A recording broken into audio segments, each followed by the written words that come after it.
más profundo. La palabra de Dios nos enseña a nuestras vidas cómo los primeros cristianos se dedicaron continuamente al compañerismo, se unieron en amor, se unieron en fe, teniendo como ejemplo a los discípulos que aprendieron de Jesús, sentados en la mesa y tener comunión unos con los otros. La predicación de este día la encontramos en Apocalipsis capítulo 3, versículos del 20 al 22.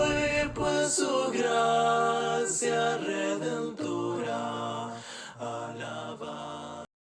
No, gracias a Dios, hermanos, hermanas, por la oportunidad, la bendición que nos da de estar nuevamente congregados en su nombre y recibir la palabra en esta mañana. Les invito a abrir sus Biblias en el libro de Revelación, el capítulo 3. Voy a leer versículos del 20 al 22. Revelación, capítulo 3, versículos del 20 al 22.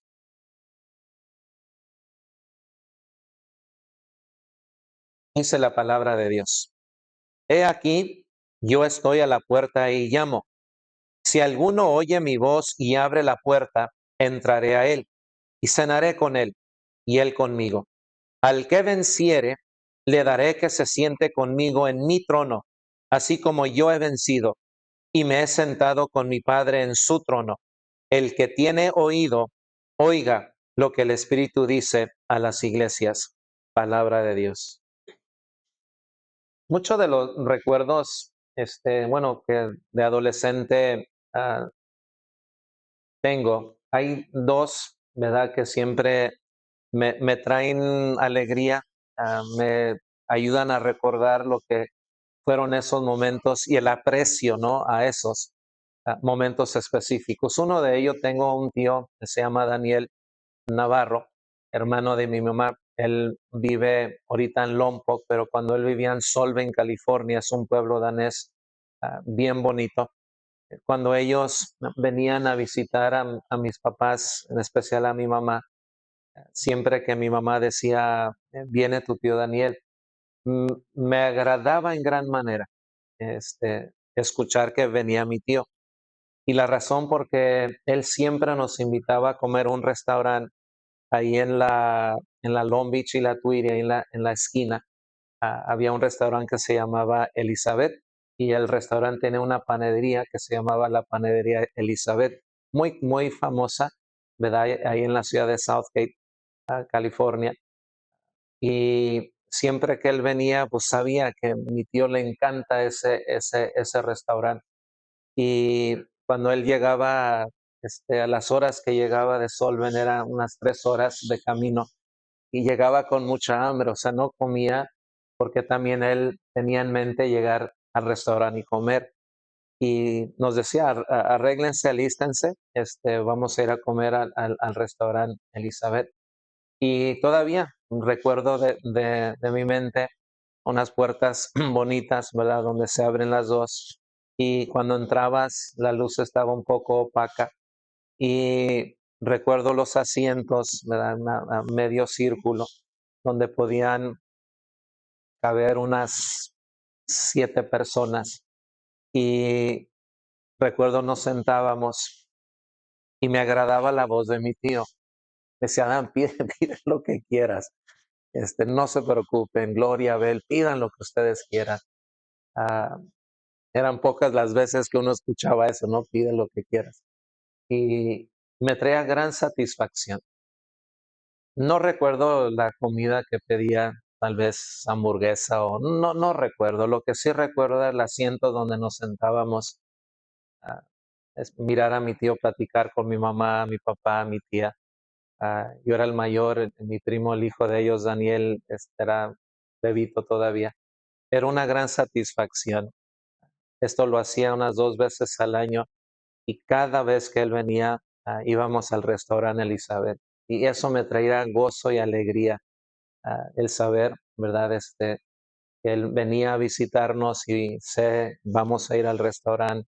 Son mis memorias, ¿verdad? De él o de ellos y de esa ocasión, de poder comer, poder disfrutar del ambiente, la música que se tocaba. Era algo muy, que a mi edad en ese tiempo yo tendría unos 9, 10, 11 años, ¿verdad? Que fue repetitivo en esos tiempos. Ah, el concepto de convivir, el concepto de cenar juntos o de comer juntos. La otra es con unos hermanos, los hermanos Aguayo, ahí en la congregación, cuando estaba la iglesia en Paramount, California. Ellos eran una familia grande y los hermanos celebraban los cumpleaños. Y esto también era en más de una vez al año. Y los hermanos hacían muchísima comida, mucha comida. Invitaban a la congregación a participar, ¿verdad? De esos momentos. Los hermanos hacían carne, hacían pollo, la hermana tenía otros guisos, hacían aguas frescas. Eran mis memorias también de aquellos años, que siempre que el hermano pasaba al frente, y él llegó a ser uno de los ancianos de la iglesia, siempre pasaba al frente y cuando daba la invitación, o sea, llanamente, vamos a la casa de los hermanos Aguayo y vamos a comer. Y una vez más, mis memorias de eso es una vez, iba a la cocina, miraba a las hermanas platicar en la cocina, iba a la sala, estaban los hermanos en la sala, iba afuera, estaban los más jóvenes allá. Son memorias que traen alegría y mucha satisfacción, el concepto de cena, el concepto de comer juntos, el concepto de partir el pan. Y cuando nosotros vamos a las Sagradas Escrituras, y ahí en el libro de los Hechos, como en los últimos capítulos del libro de Lucas, los discípulos fueron instruidos a permanecer en Jerusalén hasta recibir poder desde lo alto. Mientras ellos esperaban, hermanos, la promesa del Padre, los que estaban reunidos, nos dice Lucas que eran 11, algunas mujeres, incluyendo a María, la madre de Jesús y sus hermanos, y que era aproximadamente también un grupo de 120 reunidos ahí. Y tenían ellos algo en especial, que llegaron a unirse, llegaron a ser un solo hombre, un solo cuerpo, todos estos reunidos. Los discípulos reunidos también hicieron más que estar juntos esperando. Nos dice la palabra que ellos adoraron. Lucas 24, 52 al 53 dice: ellos, después de haberle adorado, volvieron a Jerusalén con gran gozo y estaban siempre en el templo, alabando y bendiciendo a Dios. Amén. Hechos 1:14 dice: todos estos perseveraban unánimes en oración y ruego con las mujeres y con María, la madre de Jesús, y con sus hermanos. Los discípulos se dedicaron a la oración en anticipación, sí, a la venida del Espíritu Santo. Y una vez venido el Espíritu Santo en el día del Pentecostés, Lucas nos dice que los que fueron bautizados perseveraban en la doctrina de los apóstoles, en la comunión unos con otros y en el partimiento del pan, como también en las oraciones. Estas actividades describen la práctica que los primeros cristianos tuvieron en los inicios del nacimiento de la iglesia, pero no era una práctica que allí nació. Era una práctica que ya los discípulos también habían aprendido de nuestro Señor y Salvador Jesucristo. Por lo tanto, ellos se dedicaron a la palabra del Señor, pero también se dedicaron a la mesa. Pudieron ellos entender la bendición de poder estar sentados en la mesa y poder tener comunión los unos con los otros. La práctica del reino se basó primeramente sí en la enseñanza apostólica. La predicación de la palabra era importante en la vida de la iglesia. Nos dice Lucas en el libro de los Hechos, cuando había el problema, si ustedes se acuerdan, de la distribución diaria, los apóstoles le dicen a la iglesia: nosotros no podemos dejar la predicación, tampoco las oraciones, o sea, no podemos servir las mesas. Por esta razón necesitamos dedicarnos a la enseñanza, y la iglesia se dedicó a la enseñanza desde sus inicios, una enseñanza que se basaba en el reino de Dios, pero un reino que no solamente es enseñanza, un reino donde tú puedes ver en la mesa, poder convivir los unos con los otros de esa manera y de esa forma. La gente sí escuchó a los apóstoles y sobre todo su testimonio concerniente al reino de Dios, que son enseñanzas reveladoras que fueron reveladas por el Señor Jesús durante el periodo de su resurrección y su ascensión. Les enseñó acerca del reino de Dios, pero ahora la iglesia entendió que no solamente hablar del reino es algo, es una enseñanza, sino es algo que tú puedes ver, que tú puedes sentir los unos con los otros al estar rodeados o mejor dicho, sentados en una mesa.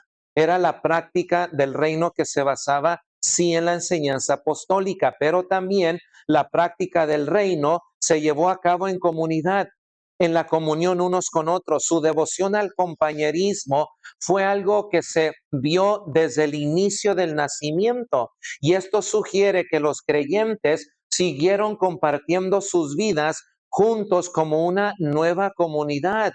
No eran personas que nomás aparecían el primer día de la semana, se desaparecían y se volvían a ver el próximo día de reunión.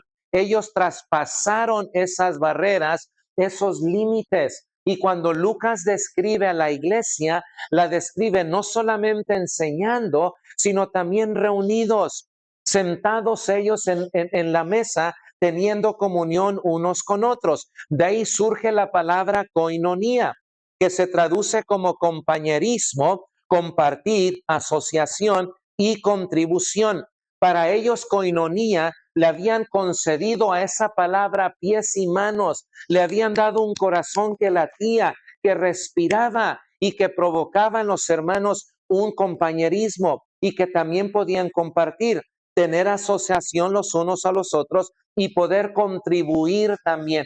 Koinonía no solamente es tener compañerismo, sino también vamos a contribuir, vamos a dar y vamos a dar generosamente. En la Biblia, la koinonía se refiere a la comunión con Dios que nos hace a todos ser uno en Cristo Jesús. Por eso podemos tener comunión unos con otros, poder tener koinonía, porque tenemos en comunión a Cristo Jesús y elimina las diferencias, en este caso, que nos pueden dividir a nosotros. Tenemos comunión en Cristo.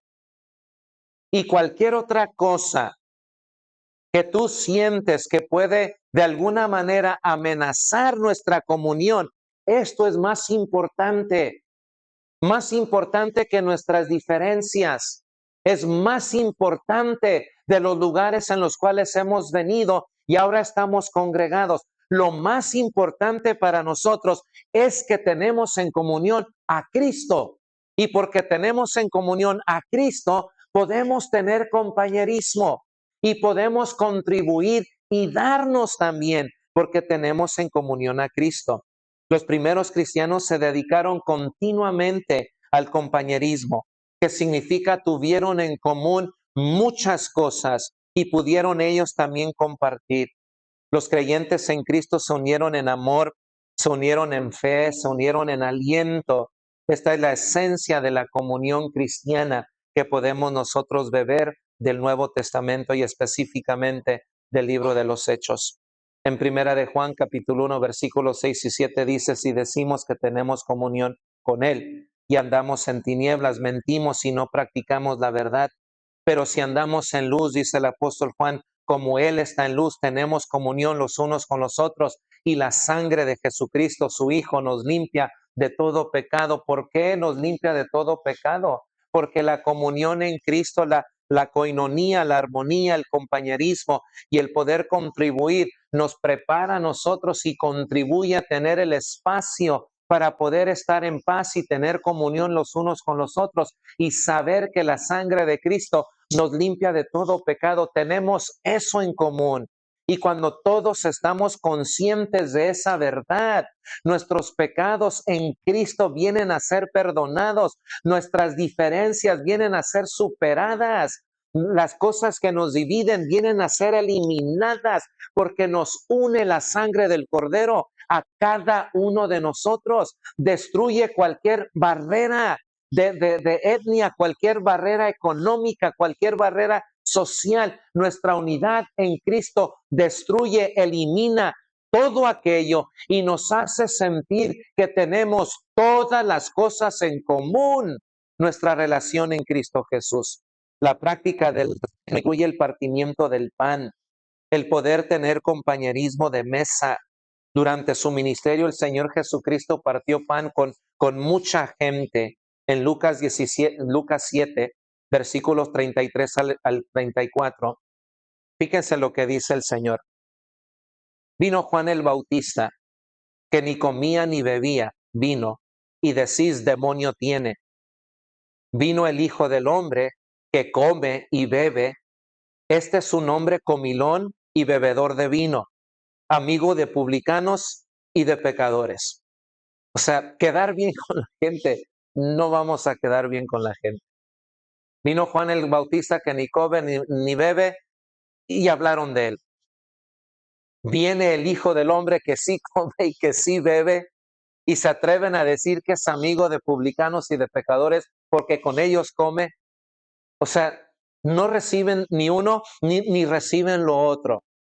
Pero el énfasis principal es que el ministerio del Señor Jesús enfocaba el poder comer en una mesa, poder tener en compañía con Él mismo a diferente clase de personas, porque la bendición de poder partir pan, poder estar sentados en la mesa, contribuye para que nosotros podamos tener comunión los unos con los otros. Lucas 22, 14 al 22, Él se sentó a la mesa y comió con ellos. Y también les habló del reino de Dios, nos dice el Evangelio de Lucas. Lucas 24, si ustedes recuerdan, dos de los discípulos de Jesús que iban por la aldea llamada la de Emaús, al llegar a casa, ellos le obligaron a Jesús a quedarse en casa porque era ya tarde. Cuando estaba sentado con ellos a la mesa, otra vez el concepto de mesa, y al tomar el pan, y como dice la escritura, y al bendecirlo y partirlo, les dio, entonces los ojos de ellos fueron ¿qué? Fueron abiertos. Fíjense la bendición de estar sentados alrededor de la mesa, el poder partir pan con los demás. Todo esto nos provee el fundamento y la dedicación que Jesús le dio a las enseñanzas del reino, pero también al compañerismo de la mesa, de poder tener y poder compartir una comida, y que también los apóstoles y la iglesia primitiva practicó desde sus orígenes. En Lucas 14, Jesús fue invitado a comer en casa de un gobernante. Lucas nos dice que era un gobernante, era un fariseo. Los fariseos y los intérpretes de la ley también estaban ahí presentes. No querían a Jesús, no importa. Jesús fue invitado. Le acechaban, dice la palabra del Señor, lo vigilaban muy atentamente, dispuestos para hacerle cualquier tipo de pregunta para hacerlo caer, porque estaban en contra de él. Él era de otro bando. Sin embargo, cuando él está reunido con ellos y ellos le vigilaban atentamente, la falta de interés de este gobernante en los enfermos y el enfoque egocéntrico de ellos en el honor ocasionó que Jesús hiciese un milagro y ocasionó que el Señor diese dos parábolas. El milagro, Jesús sanó a un hombre hidrópico. La palabra hidrópico es alguien que retiene líquidos en los tejidos del cuerpo, causando hinchazón de pies, de manos, del estómago. Es el único milagro que el Señor Jesús hizo a este tipo de enfermedad. Lo sanó inmediatamente. Es lícito, dice el maestro, sanar en el día de reposo. Y luego les dice a ellos, si un asno, si ustedes se caen en el día de reposo, no van y lo levantan, ¿es eso lícito? Ellos guardaron ¿qué? Guardaron silencio. Fíjense la invitación de una cena. Ellos le acechaban. Jesús observa a su público. Hay fariseos, hay intérpretes de la ley, me están acechando. Quieren esperar el momento indicado para ponerle una tentación. Pero Jesús ve a un hombre hidrópico y hace la pregunta en una cena. ¿Es lícito sanar en el día de reposo? Ellos guardan silencio. Ya después de este milagro, Jesús les presenta dos parábolas y les dice, la parábola de los convidados en Lucas 14, y luego les da la parábola de la gran cena. Y les da la enseñanza cuando te inviten a una boda. No busques sentarte en los primeros lugares, sino más bien espera Porque si tú vienes y te sientas en los primeros lugares, porque te crees honorable y poderoso, importante, ¿qué pasa si a esa fiesta llega uno que es más importante que tú? Él va a tener que decirte a ti que por favor te pongas de pie y cedas el lugar a aquel que es más importante que tú. Cuando los inviten a una fiesta, a una cena, no procuren los primeros lugares. Sean sencillos, sean tranquilos. Esperen que el dueño de casa los invite a buscar y a sentarse, mejor dicho, en esos primeros lugares. Pero no lo procuren ustedes por su prestigio. No porque los invitaron ya se sienten dueños o que sienten el derecho de sentarse en los primeros lugares. No sean así, porque pensar así van a discriminar a otros. Y el propósito de la mesa no es discriminar, sino es que todos seamos aceptos delante de la presencia de Dios. Luego les da la segunda parábola, la invitación de la gran cena. En lugar de enorgullecerse al invitar a los más renombrados de su comunidad y sentarlos en lugares de honor, Jesús le dijo al anfitrión que invitara a los pobres. Invita a los mancos, a los lisiados de los pies, invita a los cojos, invita a los ciegos. Lucas capítulo 14, versículo 13. Los fariseos esperaban que los honrados y ricos se sentaran a la mesa de Dios en el reino, pero Jesús le dice, no es así. ¿Por qué no invitas a esta clase de persona? En Hechos capítulo 2, versículo 46, ya el Lucas nos dice que perseveraban unánimes cada día en el templo y partiendo el pan en las casas comían juntos con alegría y con sencillez de corazón. Jesús aprovechó la oportunidad de poder dar una enseñanza, dar una clase, pero también poder tener compañerismo con ellos. Fue un momento también para enseñarles a los líderes religiosos que no es bueno delante de Dios discriminar a los pobres o a los enfermos y que también delante de Dios todos son aceptos.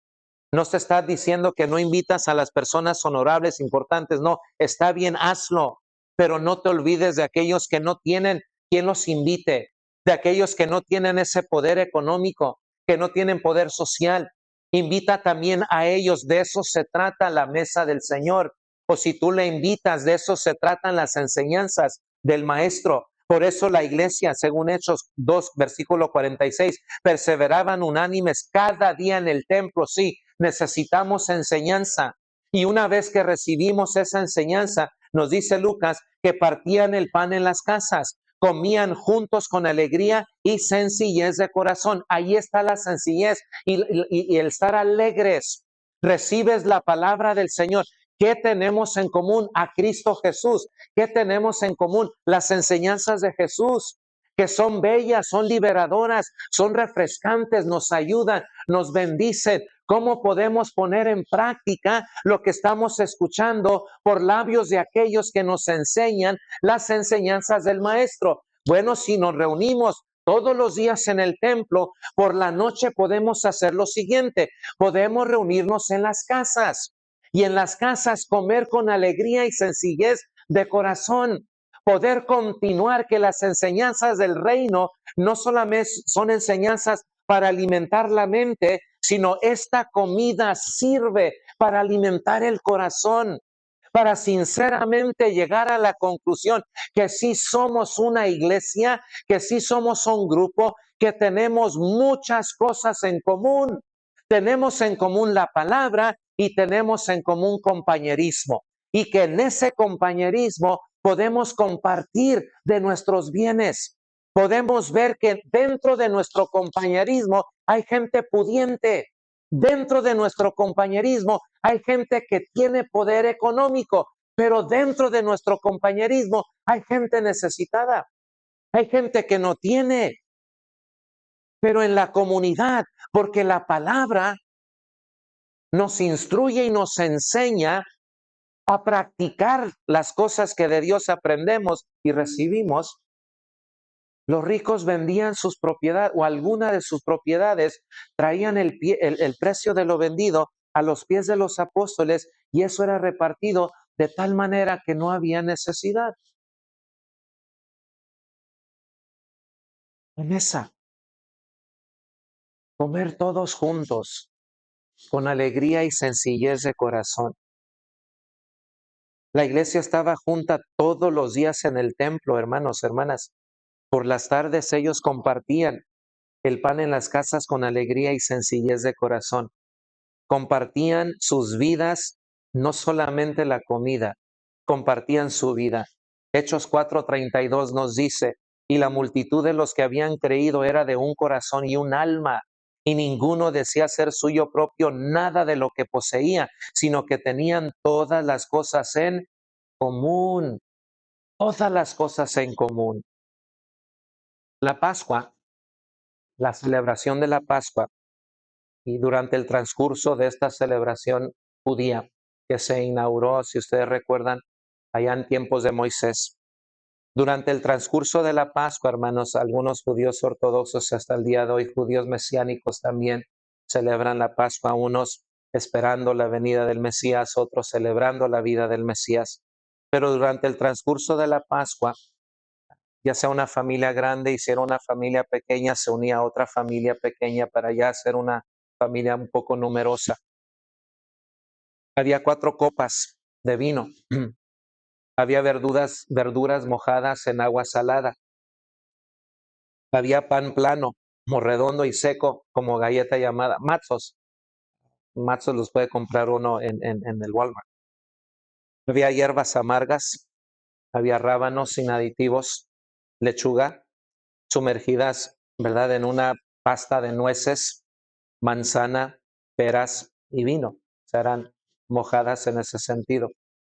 Era una fiesta que puede contener también los platos favoritos y era muy común en la fiesta comer sopa de pollo o comer pescado. El Seder, el orden de la fiesta de la Pascua, cada persona debía sentirse como que si estuviera saliendo de Egipto. Era el orden de la Pascua. Cada persona ahí, niños, ancianos, adultos, jóvenes, que cada uno sienta como que si estuviera saliendo de Egipto. Comenzando con la historia de nuestro patriarca, el Seder o el padre principal, hablaba acerca de Abraham, de Isaac y de Jacob y relataban el descenso del pueblo judío a Egipto, recordando su sufrimiento y recordando de esta manera su persecución. El ritual que une a las familias y comunidades en torno a la historia del Éxodo, la liberación del pueblo hebreo de la esclavitud de Egipto, era algo que ellos recordaban. La persona más joven, si era el niño que era el más joven, hacía la siguiente pregunta: ¿por qué esta noche es diferente de todas las otras noches? El líder del Seder responde preguntando qué diferencias notaban. La persona más joven responde: hay 4 formas en que se nota una diferencia al celebrar esta Pascua. En todas las otras noches comemos pan, mientras que en esta noche solamente comemos pan sin levadura. En todas las otras noches comemos todo tipo de verduras y todo tipo de hierbas, pero en esta noche tenemos que comer hierbas amargas. En todas las otras noches no sumergimos nuestros vegetales en agua salada, pero en esta noche las sumergimos 2 veces. En todas las otras noches comemos mientras estamos sentados en posición vertical, pero en esta noche comemos todos recostados. Era una forma de poder recordar la salida del pueblo de Israel de Egipto. Esto se hacía una vez cada año, sentados ellos a la mesa. Tenían ellos, ¿verdad?, una comida común, pero aparte de esa comida común, tenían ellos un orden de celebrar y de recordar la Pascua. Y ahí participaba el líder de esa familia, participaban las mujeres, participaban los jóvenes, haciendo esas preguntas. Era una manera de poder enseñarles a ellos lo que había sucedido hace muchísimos años, cómo Dios los había liberado, cómo Dios los había, gracias a su poder, sacado de la tierra de servidumbre y de esclavitud y los introdujo a una tierra que fluye leche y miel. Era un momento de alegría, como era un momento de recordatorio. Era un momento de poder, de alguna manera, tratar de identificarse con los primeros participantes del Éxodo para poder entender de alguna manera el sufrimiento al cual ellos estuvieron, ¿verdad?, sufriendo a manos de Faraón y el pueblo de Egipto. Era una forma de recordar, pero también celebrar de que Dios había cumplido sus promesas, que Dios es fiel y ahora pueden estar sentados aquí con alegría, dándole gracias a Dios por la liberación, que sus descendientes hasta el día de hoy siguen teniendo esa bendición, gracias a Dios, pero de nunca recordar cómo Dios los sacó de la tierra de Egipto. Cuando vamos al libro, al primera de Corintios, y vemos nosotros la denuncia del apóstol Pablo hacia la iglesia. Los alabo en esto, pero en esto no los alabo. La forma en que están celebrando la cena del Señor. Cada quien se apresura. Dicen unos historiadores que es muy probable que se hubieran reunido en la casa de un rico y que la casa de los ricos de aquel entonces tenía cupo para unas 60, 70 personas y que la sala principal era la que podía tener a la más gente y había otros cuartos más pequeños en donde la denuncia del apóstol Pablo a ellos era que en vez de celebrar la cena del Señor con alegría y sencillez de corazón, ustedes están dividiendo el cuerpo de Cristo. Están comiendo nada más entre ustedes y al pobre lo están menospreciando o lo están poniendo en otro cuarto que no tenga esa participación con ustedes. No entienden de que la cena del Señor no tiene ese propósito. El propósito de la cena del Señor es recordar el sacrificio de Cristo Jesús, de lo que Él hizo por nosotros. Y que al recibir la enseñanza de Jesús, podamos nosotros más que escuchar, llevar aquello que hemos escuchado y llevarlo a la práctica. El poder sentarnos como una comunidad que tenemos en común a Cristo, la sangre de Jesús que nos limpia de todo pecado y poder de alguna manera recordar la vida de los primeros cristianos, de que allí en esas reuniones había judíos creyentes, habían gentiles creyentes y nadie decía ser suyo propio, sino que sabían que todo lo que habían recibido venía de parte del Señor y ellos daban de acuerdo a la necesidad. Comían con el pobre, comían con el rico y no había acepción de personas. No había unidad, no había fricción. No había ese pensamiento. Voy a participar de la cena del Señor y eso es lo más importante. No, eso es pensar erradamente. Hay hermanos, puede haber personas, hermanos, que piensan, a veces uno dice, tengo que ir a la iglesia, ¿para qué vas a la iglesia? A participar de la cena. No, nomás deja participo de la cena y luego ya me voy. Oh, mira, pues tengo algo que hacer. Sí, nomás deja participo de la cena y ya me voy. Creemos nosotros, hermanos, en algo que no tiene nada que ver con el espíritu de la cena del Señor. El espíritu de la cena es que tengamos todas las cosas en común. Cualquier diferencia que podamos tener, cuando tenemos comunión los unos con los otros, todo eso es eliminado. Estamos participando del cuerpo de Cristo. Estamos bebiendo la sangre en memoria de la sangre de Cristo.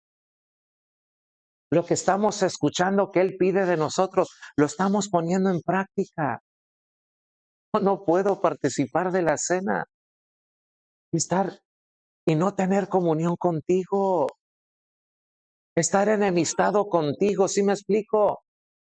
El propósito y el espíritu de la cena del Señor es poner en práctica las enseñanzas. Y qué mejor manera cuando podemos estar juntos haciendo memoria del sacrificio de Jesús. ¿Sería así la asamblea de la iglesia primitiva? ¿Sería así? Cuando se tomaba la copa y todos mirándose, Tenemos en común el cuerpo de Cristo. Nos vemos mañana en el templo, sí. Y en la tarde, ¿a dónde vamos a ir? Pues a la casa del hermano Gallo, como la casa que se reunía ahí en Corinto. Te veo ahí en su casa. ¿Quieres que traiga algo? No, no, ya está todo preparado. No te preocupes. Era esa sencillez y esa alegría de no cumplir con un mandamiento, por así decirlo, frío y seco, sino era cumplir con una comunión. Hermano, tengo en común contigo esto. ¿Cómo vamos a permitir tú y yo que esto nos divida? No, hermano, el amor de Cristo nos impulsa a romper con estas barreras, a poder enaltecer el nombre de Cristo y enaltecernos nosotros también. Somos la familia de Dios, hemos sido rescatados. ¿Te imaginas a la iglesia primitiva cuando eran perseguidas? Tener que ir y adorar a Dios, y cuando ya no se pudo en el templo, iban a las casas. Todo esto, hermanos, me lleva a lo siguiente: la importancia de una comida en el cristianismo. Me desafío a mí y te desafío a ti. Que podamos nosotros invitarnos a una cena. Que el propósito de una cena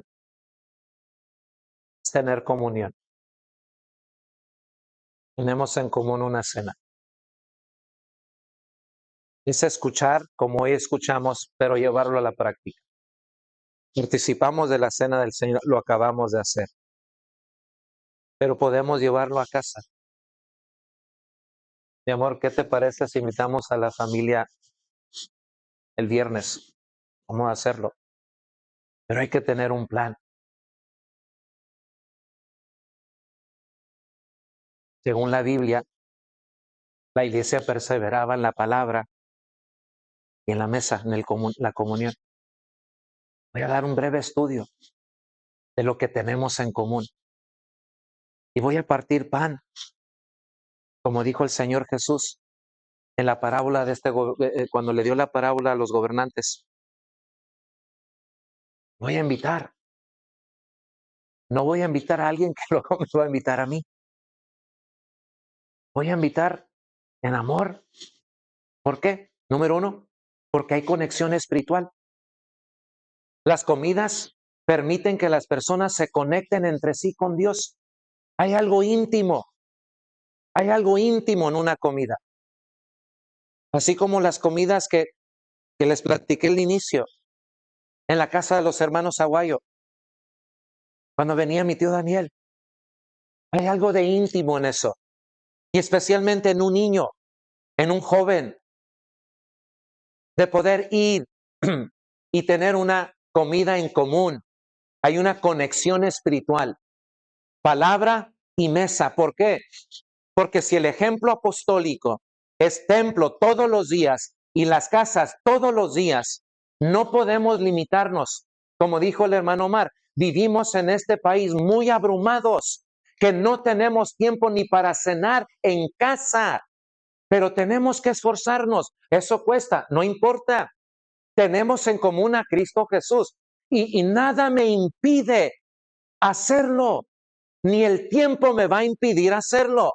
Porque según la Biblia, la enseñanza, contra tales cosas no hay ley, no hay restricción. Las restricciones las pongo yo. La falta de amor, la falta de interés, la falta de preocupación. Vaya por la falta de, no hacemos las cosas esenciales. No estamos dispuestos a amar. Estamos dispuestos a amar a los que a mí me aman. Estoy dispuesto a invitar a los que a mí me van a invitar. Pero la palabra de Dios me diría, ¿qué haces de más? Si así hace todo el mundo, hace eso. ¿Tú qué haces de más? Señor, ¿por qué me dices a mí? Porque tú eres ciudadano del reino. Y las leyes del reino son superiores a las leyes naturales y terrenales. ¿Qué haces de más? Oh, Señor, es que trabajo.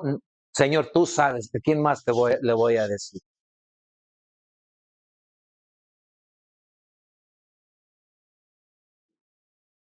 Cuando uno quiere. y por amor lo hace. Voy a sacrificar, si sacrifica lo secundario, lo terciario, pero no lo primario. Hay una conexión espiritual. Voy a invitar a los hermanos que me hablan y me saludan. ¿Y qué con los que no te hablan y saludan? ¿Por qué no comenzamos ahí? Sí. Hay que comenzar ahí. Porque el amor rompe contra todo aquello que divide. ¿Quieres conectar? Invita a tu casa. Invita a salir, a cenar. Conexión espiritual. Número 2. La cena también comparte. Las comidas brindan una oportunidad para que los cristianos compartan bendiciones y poder dar a los demás. Es compartir una vida juntos. Tercero, tenemos raíces históricas, ¿verdad que sí? Tenemos raíces bíblicas. Las comidas tienen una larga historia en el cristianismo y están arraigadas en la tradición bíblica. Las comidas. 4. Hay un simbolismo de compañerismo. Compartir una comida simboliza el servicio, el amor, la unidad y la comunidad genuina. Amado se siente uno por dicha familia. Me siento amado, que pensaron en mí, tuvieron el tiempo de preparar, tuvieron la delicadeza de poder invitarme. O sea, no me lo imaginé, pero debiese de imaginarme, porque esa es la comunidad cristiana. Esos son mis orígenes. Si voy a mis raíces y yo soy la iglesia del Señor, mis raíces me enseñan eso, que debemos tener comunión los unos con los otros. Pero la sociedad en que vivimos nos hace nada más el domingo en la mañana. Pero a veces el domingo en la mañana, en la cena del Señor, no tengo comunión. Porque hay barreras, hay fricción. Diría el apóstol Pablo, eso no es participar de la cena del Señor. Es mucho más que eso. Es compartir una vida. Y finalmente, es alimentar a los demás. Jesús enfatizó la importancia de alimentar a los pobres durante su ministerio. Yo sé que hay clasificación de pobreza. No veamos pobreza, veamos rostros de hermanos y de hermanas a los cuales puedo invitar a mi casa. Yo los desafío y ustedes me desafíen a mí. Tener esa práctica. ¿Podemos hacerlo? Qué bonito. Sentar, a veces uno se va a sentir un poco incómodo, ¿no? ¿Para qué me invitó? ¿Cómo que para qué está haciendo la voluntad de Dios? Cualquier aspereza, cualquier cosa que nos divide, cómo se desvanece en una buena comida. Come, hermano. Como diría, pide lo que quieras. La ética social nos dice lo siguiente: si alguien te invita a comer, nunca ordenes primero. Siempre dile al anfitrión, pida usted. La ética nos dice, pide similar a él, pero nunca pidas más que él. Se ve mal. ¿No sabe qué elimina todo eso? El amor. Pide lo que quieras.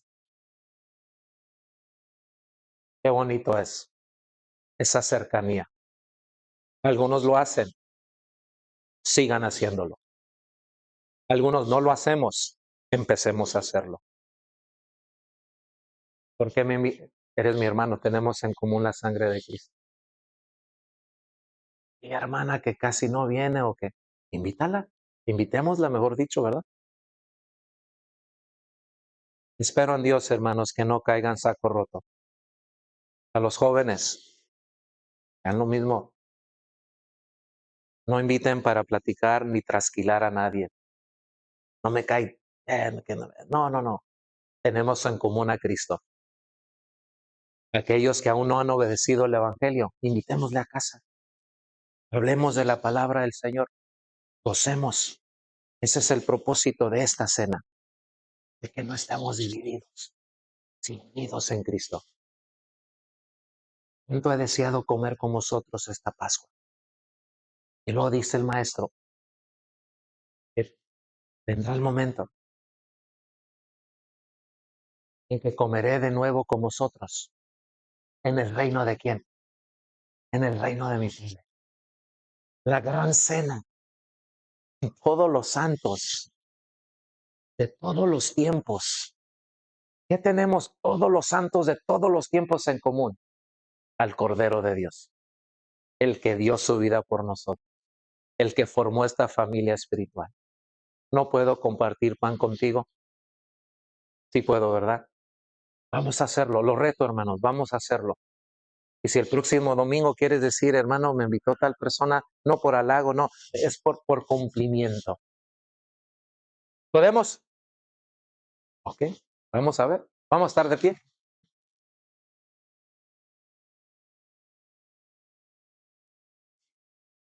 Tener comunión unos con otros. Que sea un incentivo, un impulso para poder hacerlo. Ya ve pensando en quién. El que menos, bueno, que Dios ponga en tu corazón quién. Yo sé que en las cosas de Dios, hecha la manera de Dios, siempre darán los resultados de Dios. Pero que Dios ponga en tu mente y en tu corazón a quién.